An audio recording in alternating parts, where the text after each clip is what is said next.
inside of the building. These are cooling tower fan drives. So that's for the cooling tower.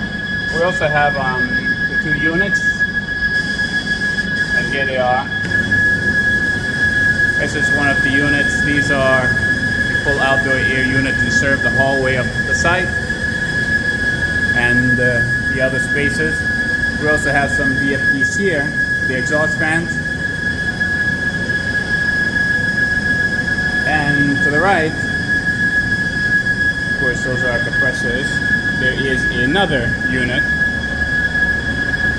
also another outdoor air unit that supply air to this site. We have, of course, our heating coil coming in to meet that cold air as it comes in to the site to temper it a bit before it gets in. We got our hot water boilers that provide hot water for the building and also hot water for heating